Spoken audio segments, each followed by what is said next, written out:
সভার শ্রদ্ধাভাজন প্রধান অতিথি, আমাদের একান্ত প্রিয়জন, আপনজন, বাংলাদেশ সম্মিলিত পেশাজীবী পরিষদের শ্রদ্ধাভাজন আহ্বায়ক, বাংলাদেশ জাতীয়তাবাদী দলের স্থায়ী কমিটির অন্যতম সদস্য, বিশিষ্ট চিকিৎসাবিদ জনাব ডক্টর এজেড জাহির, উপস্থিত বাংলাদেশ ফেডারেল সাংবাদিক ইউনিয়নের ভারপ্রাপ্ত সভাপতি ওবায়দুর রহমান শাহিন, উপস্থিত আছেন বাংলাদেশ ফেডারেল সাংবাদিক ইউনিয়নের সুযোগ্য মহাসচিব, সম্মিলিত পেশাজীবী পরিষদের সদস্য সচিব জনাব কাদের গনি চৌধুরী, জাতীয় প্রেস ক্লাবের শ্রদ্ধাভাজন সভাপতি, দৈনিক কালের কণ্ঠের সম্পাদক কবি হাসান হাফিজ, নিউ ন্যাশনের সাবেক সম্পাদক জনাব মোস্তফা কামাল মজুমদার, ঢাকা সাংবাদিক ইউনিয়নের সাধারণ সম্পাদক এবং আজকের অনুষ্ঠানের সঞ্চালক খুরশিদ আলম সহ সাংবাদিক নেতৃবৃন্দ, সাংবাদিক ভাই এবং বোনেরা, সুধী এবং যারা আজকে এই অনুষ্ঠানটি কভার করতে দীর্ঘ সময় যাবত এখানে অবস্থান করছেন, সবাইকে ঢাকা সাংবাদিক ইউনিয়নের পক্ষ থেকে ধন্যবাদ এবং মোবারকবাদ জানাচ্ছি। আজকের এই আলোচনা সভায় বিস্তারিত আলোচনা চলে এসেছে, আমি সেই দিকে আর রিপিট করতে চাই না। আমি এক দুইটি বিষয় আপনাদের সামনে একটু অ্যাড করে আমার বক্তব্য শেষ করব। তো প্রথমে আপনাদেরকে এজন্য ধন্যবাদ জানাচ্ছি, দীর্ঘ সময় যাবত আপনারা এখানে অবস্থান করছেন, আমাদের বক্তাদের বক্তব্যগুলো শুনছেন। তো আমি যে কথাটি বলতে চাই, দেখুন যে আজকে 16 জুন সংবাদপত্রের কালো দিবস, এর ইতিহাসে আপনারা শুনেছেন। আমি যে কথাটি বলতে চাই সেটি হচ্ছে যে আমাদের এই জনপদের মানুষের আসলে একটি দুর্ভাগ্য হচ্ছে যে বারবার আমরা পরাধীনতার শৃঙ্খলে আবদ্ধ হয়েছি। আমরা যদি সেই 1905 সাল থেকে ধরি, যখন একবার এই বেঙ্গল প্রেসিডেন্সি স্বাধীন হয়েছিল, আধিপত্যবাদী শক্তির অনৈতিক আন্দোলনের কারণে 1910 সালে সেই স্বাধীনতা আবার হরণ করা, 11 সালে সেই স্বাধীনতাকে হরণ করা হয়েছিল। আবার এরপরে 1947 সালে আবার এই জনপদের মানুষ স্বাধীন হয়েছিল। সেই স্বাধীনতা আমরা বেশি দিন ভোগ করতে পারিনি। আধিপত্যবাদী শক্তির ষড়যন্ত্র এবং কুচক্রির কারণে দেখা গেল যে সেই স্বাধীনতা আমাদের হরণ করা হয়। আবার 1971 সাল আবার আমাদের নতুন করে স্বাধীনতা যুদ্ধের মধ্য দিয়ে স্বাধীন হতে হয়, কিন্তু সেই স্বাধীনতা আমাদের ভাগ্যে বেশি দিন স্থায়ী হয়নি। 1971 সালের পর থেকে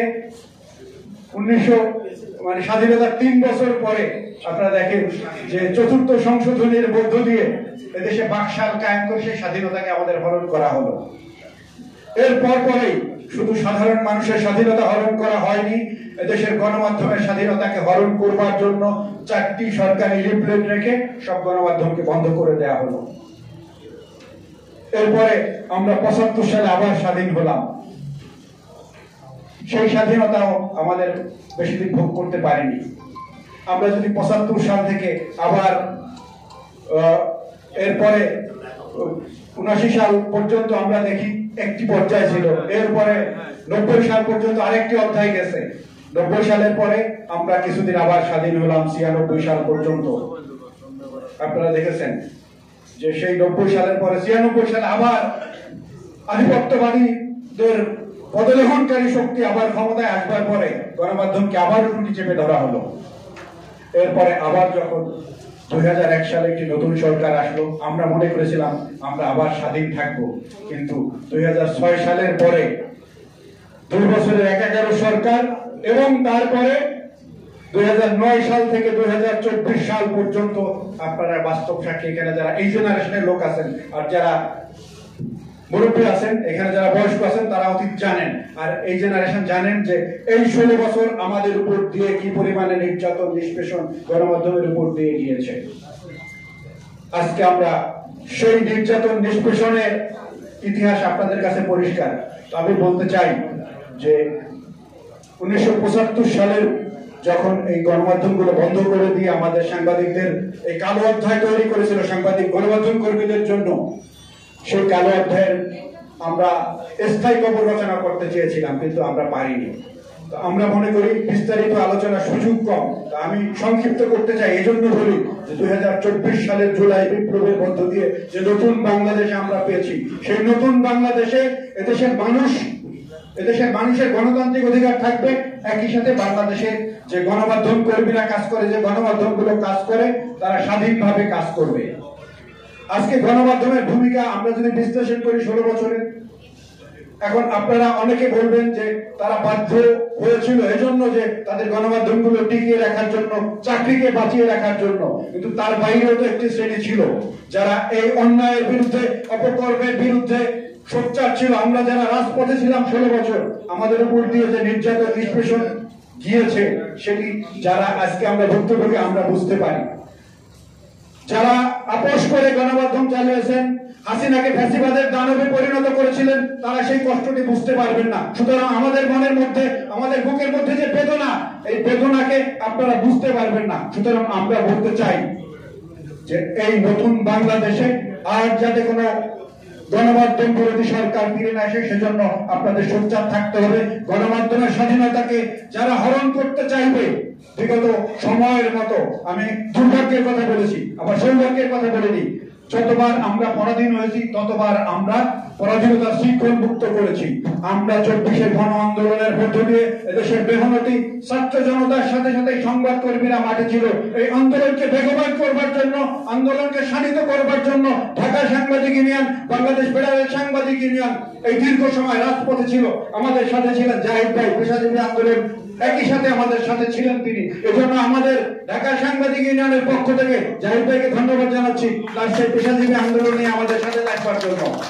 আজকে তিনি আমাদের প্রধান অতিথি। তো আমি বলতে চাই যে আমাদের এই অধিকার যেটি প্রতিষ্ঠিত হওয়ার পথে, আমরা চাই যে গণমাধ্যম আর যাতে কোনো দিন ও ভবিষ্যতে এই কালো অধ্যায়ের মধ্যে না পড়ে। সুতরাং গণমাধ্যম তাদের জায়গা থেকে গণমাধ্যমের কাজ করবে, সাদাকে সাদা, কালোকে কালো বলবে। সেই অধিকার প্রতিষ্ঠার জন্য আমাদের যে লড়াই ছিল, সেই লড়াই অব্যাহত রয়েছে। আর যে বিষয়গুলো নিয়ে আলোচনা করেছেন, যে গণমাধ্যম বিরোধী যে ভূমিকা এখনো আমরা এই বর্তমান সরকারের পক্ষ থেকে দেখছি, আমরা সরকারের প্রধান উপদেষ্টার কাছে অনুরোধ জানাবো। তথ্য উপদেষ্টার কাছে কোনো অনুরোধ জানাতে চাই না। যে কথাটি শাহিদ ভাই বলেছেন, আমি তার সাথে একটু দ্বিমত পোষণ করি।